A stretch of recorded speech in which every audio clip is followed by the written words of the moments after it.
안녕하세요. 통계학술 연구입니다. 이번 시간부터 여러분들과 함께 동영상 강의로 SPSS를 어떻게 실행을 하는지에 대해서 같이 공부를 해보도록 하겠습니다. 여러분들이 SPSS를 사용하시는 목적이 예를 들어서 논문을 작성을 하셔야 된다, 또는 보고서를 작성을 하셔야 된다, 기타 다른 것 등을 느끼셔서 동영상 강의를 수강을 하셨을 거라고 생각합니다. 근데 가장 필요한 것은 쉽게 설명이 되느냐, 그리고 여러분들이 천천히 따라할 수 있느냐 하는 문제가 중요할 것이라고 생각을 하고 있습니다. 동영상 강의 최대한 쉽게 설명을 드릴 수 있도록 최선을 다해서 하겠습니다. 켠 화면은 다음과 같은 화면이 나타납니다. 이때 SPSS는 분석하는 통계 툴이기 때문에 통계 툴도 마찬가지로 프로그램이기 때문에 한글이나 워드, 엑셀처럼 여러분들이 선택을 해서 드래그 앤 드롭으로 파일을 불러오실 수도 있고, 해당 경로를 선택을 하셔서 파일을 불러오실 수도 있습니다. 여러분들한테 가장 쉬운 방법은 해당 폴더를 열고 그 폴더 안에 있는 파일을 선택을 해서 끌어다가 가져다 놓는 것, 드래그 앤 드롭이 가장 쉬우실 겁니다. 지금 제 1강에서 실습할 데이터는 보시는 것과 같이 1강 설문지 응답값이라는 해당 파일이 있습니다. 이 파일은 여러분들께서 저희 통계학술 연구의 홈페이지에서 공지사항에서 보시면 해당 파일 전체를 다운을 받으시고 동영상 강의를 보신 다음에 한 번 더 복습한다는 차원에서 직접 해보시기 바랍니다. 해당 파일을 선택을 하시고 그대로 프로그램에 놓게 되면 여러분들이 데이터를 다음과 같이 불러오실 수 있는 겁니다. 말씀드린 것처럼 드래그 앤 드롭 말고 파일을 불러오는 방법은 해당 경로를 선택을 하는 것인데, 경로를 선택하는 방법은 파일에서 열기, 그 다음에 데이터를 선택을 하시면 해당 데이터를 불러올 수 있습니다. 제가 파일을 놓은 위치가 바탕화면에 통계학술 연구회의 교육 자료에 교육 데이터, 여러분들이 편하신 대로 원하는 위치에 해당 폴더의 위치만 기억을 하시면 그 위치로 찾아가셔서 원하시는 파일을 선택을 하시고 바로 불러오실 수 있기 때문에 크게 어려움은 없으실 거라고 생각을 하고 있습니다. 이때 여기에서는 파일 유형에 잘 보시면 엑셀이랑 세스, 기타 다른 프로그램들에 있는 데이터를 같이 불러올 수 있습니다.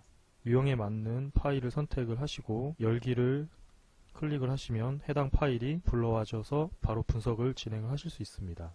비슷한 방법으로 파일 밑에 있는 서류 모양의 메뉴바에 있는 아이콘을 선택을 하시면 파일에서 열기를 선택을 하셔서 진행하시는 것보다는 다소 수월하게 바로 데이터 열기 창이 나타나게 됩니다. 이 데이터 열기 창은 마찬가지로 통계학술 연구회에서 들어가셔서 해당 파일을 선택을 하시고 열기를 클릭하시면 파일을 불러올 수 있습니다. SPSS 또는 세스 또는 모든 통계에서 가장 기초적인 것이 전체 데이터가 어떤 형태를 취하느냐, 어떻게 구성이 됐느냐를 살펴보는 것입니다. 여기에서 가장 중요한 것은 바로 평균이라든지 표지편차, 이런 통계량 값이 될 수도 있지만 가장 기초가 되는 것은 해당 보기의 항목이 몇 개냐, 몇 퍼센트냐 하는 빈도 분석을 먼저 하셔야 된다는 겁니다. 빈도 분석이라는 것은 방금 설명드린 것처럼 하나의 문항에서 1번부터 5번까지 있는 보기가 있다면 1번 보기는 몇 명이 선택을 했느냐, 2번, 3번, 4번, 5번도 마찬가지로 전체 기술 통계의 빈도 분석을 선택을 하시면 다음과 같이 불러온 파일에 있는 변수를 보실 수 있습니다. 여기에서 변수라는 것은 단순히 설문지에 있는 각각 하나의 문항이라고 생각을 하시면 됩니다. 성별도 하나의 문항, 학력도 하나의 문항, 그리고 구입한 시기도 하나의 문항. 그래서 전체 지금 문항은 5개로 구성이 되어 있는 데이터입니다. 여기서 제가 궁금한 내용이 응답자의 학력이라고 한다면 학력을 선택을 하시고 화살표를 클릭을 하시면 변수의 학력이 이동을 하게 됩니다. 여기에서 바로 확인을 눌러주시면 빈도표가 출력이 되는데, 해당 빈도로 SPSS에서 제공하는 그래프의 형태도 확인하실 수 있는 방법이 있으니까 저와 함께 따라해 보시기 바랍니다. 도표를 선택을 하시면 도표 유형에서 막대 도표, 원도표, 히스토그램, 그리고 없음, 이렇게 4가지의 유형이 나타납니다. 가장 기본적으로 디폴트 값인 없음이 선택이 되어 있는데, 이것은 빈도표만 출력을 하고 빈도표에 대한 도표는 출력하지 않겠다라는 설정입니다. 따라서 여러분들이 원하시는 스타일대로 막대 도표라든지 원도표 또는 히스토그램을 선택을 하셔서 원하시는 도표를 그리실 수 있습니다. 가장 널리 쓰이는 막대 도표를 선택을 해보도록 하겠습니다. 그리고 그 밑에를 보시면 도표화 값을 설정하는 것이 있습니다. 여기서 빈도와 퍼센테이지가 있는데, 예를 들어서 전체 빈도와 퍼센테이지가 같게 하려면 100명이면 100명, 1000명이면 1000명처럼 딱딱 떨어지는 빈도일 경우에는 빈도와 퍼센테이지가 같게 됩니다. 그런데 그렇지 않은 경우에는 빈도랑 퍼센테이지가 다르기 때문에, 당연히 값이 틀리기 때문에 이것은 여러분들이 선택을 하실 때 빈도로 그래프를 그릴 것인지 아니면 퍼센트로 그래프를 그릴 것인지를 선택을 하셔야 되는 부분입니다. 저는 빈도로 그래프를 그리도록 하겠습니다. 계속 버튼을 눌러주시고 확인을 눌러보시면 빈도 분석한 결과가 나타납니다. 맨 처음에 통계량이라고 해서 응답자의 학력, 전체 유효한 것은 10명, 결측은 0명 해서 전체 10명의 데이터가 모두 결측값이 없이 조사가 되었다 라고 확인을 하실 수 있습니다. 여기에서 빈도표와 그리고 막대 도표가 나타납니다. 아까 전에 제가 막대 도표 자체는 빈도의 형태로 그림을 그리고자 선택을 했기 때문에 해당 그 응답자의 학력에 대해서는 빈도의 형태로 막대 도표가 출력이 되었습니다. 응답자의 학력을 살펴보시면 전체 10명 중에 가장 많은 사람이 대학원 졸업을 했고, 그리고 중학교 졸업하고 대학교 졸업은 각각 2명씩으로 두 번째 많이 나타났고, 고등학교 졸업자는 1명밖에 없는 것으로 나타났습니다. 퍼센트는 지금 종류가 퍼센트, 유효 퍼센트, 누적 퍼센트 이렇게 세 가지의 종류가 나타납니다. 퍼센트라는 것은 여러분들이 알고 계시는 것처럼 전체 비율 중에 해당 보기의 비율이 어느 정도 되느냐 하는 것을 나타내는 겁니다. 유효 퍼센트라는 것은 지금 결측값이 없는 상태이기 때문에 퍼센트와 동일하게 같은 값으로 나타나게 됩니다. 유효 퍼센트라는 것은 즉 결측값이 생길 경우에는 그 기준이 전체의 합계, 즉 전체 지금 합계는 10명인데 만약에 결측이 2명이 발생을 했다면 유효 퍼센트를 계산하는 전체 기준이 되는 값은 8명이 되게 되는 거죠. 중학교 졸업일 경우에는 2명으로 나타났기 때문에 8명에서 2명일 경우에는 25%가 되겠죠. 누적 퍼센트 같은 경우에는 중학교 졸업, 고등학교 졸업, 대학교 졸업, 대학원 졸업을 보기가 하나씩 생길 때마다 하나의 퍼센트 값을 더하는 것을 의미합니다. 즉 위에서부터 밑으로 퍼센트를 더해서 중학교 졸업의 20%와 고등학교 졸업의 10%, 대학교 졸업의 50%와 마지막 대학원 졸업의 50%를 더하면 결국은 대학원 졸업에서는 전체 100%가 된다라는 것을 확인하실 수 있습니다. 지금 살펴본 것은 여러분들이 SPSS로 실행을 하는 빈도 분석에 대한 내용입니다. 가장 간단하고 반드시 확인을 하셔야 되는 부분입니다. 왜냐하면 결측이 생기느냐, 결측을 빼느냐, 더하느냐 하는 나중에 발생할 수 있는 문제에 대해서 퍼센트 값이나 빈도 값이 상당히 애매하게 작용할 수 있는 경우도 생길 수 있기 때문에 여러분들이 반드시 빈도에 대해서는 확인을 해보셔야 됩니다.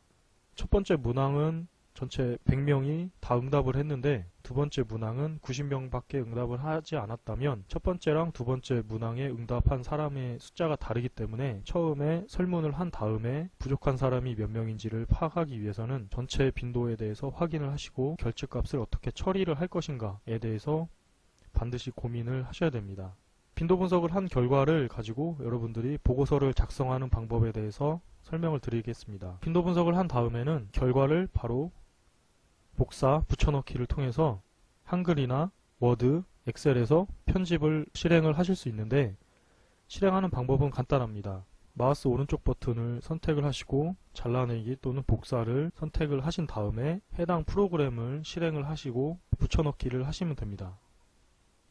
엑셀을 실행을 하였습니다. 마우스 오른쪽 버튼을 눌러서 마찬가지로 붙여넣기를 하면 지금 응답자의 학력이라는 표가 SPSS의 그 출력 결과에 있던 이 표가 똑같이 엑셀에도 복사가 된 것을 확인하실 수 있습니다.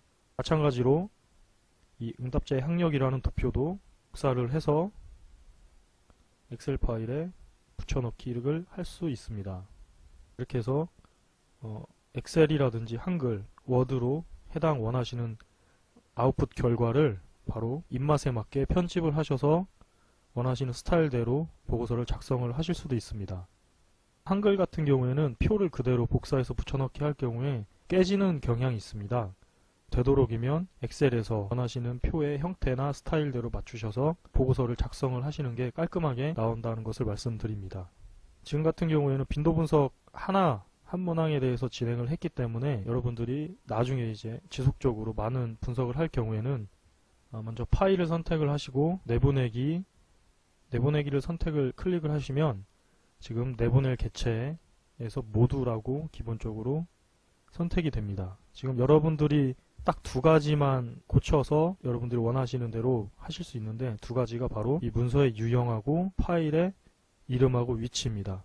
유형에서는 지금 엑셀 파일 형태로 되어 있는데 뭐 HTML이라든지 텍스트 아니면 워드 또는 뭐 그래픽만 이렇게 해서 여러 가지 유형을 선택을 하셔서 원하는 대로 파일을 편집을 하실 수 있습니다.